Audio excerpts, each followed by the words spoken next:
جان، یہ مال، یہ عزت و آبرو سب کے برابر ہے، اس کی حفاظت کی جائے گی، اس ملک کے سرحدوں کی حفاظت کی جائے گی، اور اس کے ساتھ ساتھ اگر کوئی غیر مسلم تمہارے درمیان آ کر اپنی زندگی گزارتا ہے، تمہارے اللہ کو اللہ نہیں مانتا، تمہارے نبی کو نبی نہیں مانتا، تمہارے قرآن کو اللہ کی کتاب نہیں مانتا، اس کے باوجود اگر وہ تمہارے سماج میں ہے، تمہارے اسٹیٹ میں ہے، تمہارے ملک میں ہے، تو میں تم کو حکم دیتا ہوں کہ ان سے اپنے ملک کے سرحدوں پر حفاظت کرنے والوں کے اوپر جو خرچ آئے گا اس کو تم تھوڑا سا لے لیا کرنا، تاکہ سرحدوں پر حفاظت کرنے والے آرمی کی تنخواہ بن سکے، ان کو تنخواہ دی جا سکے، اتنے بھر تم ان سے لے لینا، اور اس کا نام جزیہ رکھا جاتا ہے۔ جناب محمد رسول اللہ صلی اللہ علیہ وسلم نے اپنی پوری زندگی میں یہ کر کے دکھا دیا کہ ایک مسلمان کس طرح سے دوسروں کے ساتھ رہ سکتا ہے، کس طرح سے سیاسی، سماجی اور ایک دینی زندگی گزار سکتا ہے۔ یہ افسوسناک بات ہے کہ آج ہمارے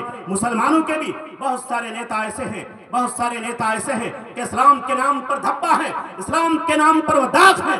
کاش کہ وہ اپنے مسلمان خلفاء اور مسلمان امام اور مسلمان سیاستدانوں کی زندگی کو پڑھا ہوتا، ان کے سامنے جناب محمد رسول اللہ اور ان پر ایمان لانے والے صحابہ کی زندگی سامنے ہوتی، تو یقیناً پولیٹکس میں ہونے کے باوجود وہ تجارت نہیں سمجھتے، سیاست کو گندگی نہیں پھیلاتے، بلکہ وہ آئیڈیل بنتے، نمونہ بنتے۔ کیا آج بھی محمد کے دیوانے اس دنیا میں ایسے ہیں کہ ایک سچا پیغام، ایک پیسفل پیغام، پیسفل میسیج انسان کو دیا جا سکتا ہے اور لوگ اسلام کے شیتل چھاؤں میں رہ کر کے امن و سکون کو محسوس کر سکتے ہیں؟ آج اسلام ایک الگ راستہ ہے، لگتا ہے سیاست ایک الگ راستہ ہے۔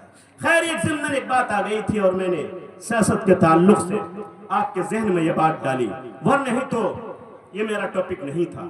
میرا اصل ٹاپک تعلیم ہے، اور اس پر بھی بہت زیادہ بات نہیں کروں گا، پرچی آنے تک جتنا ٹائم میرے پاس ہوگا اتنی دیر بات کروں گا، چونکہ پرچی آنے کے بعد میری عادت ہے کہ میں رکتا نہیں ہوں، لیکن جب تک ہوں آپ لوگ سنتے ہیں، اور جب تک ان کے اگلے مقرر نہیں آئیں گے تو ظاہر ہے پرچی نہیں دیں گے، ہے کہ نہیں؟ تو آپ لوگ سنتے رہیں، ٹھیک ہے؟ سمجھتے ہیں کہ نہیں؟ آپ لوگ بنگلہ زیادہ سمجھتے ہیں، اردو سمجھ رہے ہیں میری نا؟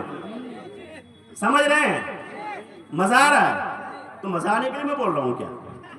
عجیب ہے، آپ لوگ سمجھانے کے لیے بول رہا ہوں، اتنی قیمتی بات بتا رہا ہوں اور سینہ ٹھوک کے بول رہا ہوں، اور آپ لوگ ایک دم عجیب ہے۔ مزہ لینے کے لیے تو بھائی بنگلہ میں بڑی پیاری پیاری نظمیں، غزلیں سنتے رہتے ہیں آپ لوگ نا، تو کم سے کم میری باتیں سمجھنے کے لیے سنیں، ٹھیک ہے؟ اب آئیے تعلیم پر۔ تعلیم کے بارے میں نے کیا بتایا پہلے؟ بتائیے کیا بتایا؟ بتائیے، بھول جائیں گے تو پھر نہیں سناؤں گا میں۔ بتائیے پہلے میں نے کیا بتایا تعلیم کے بارے میں؟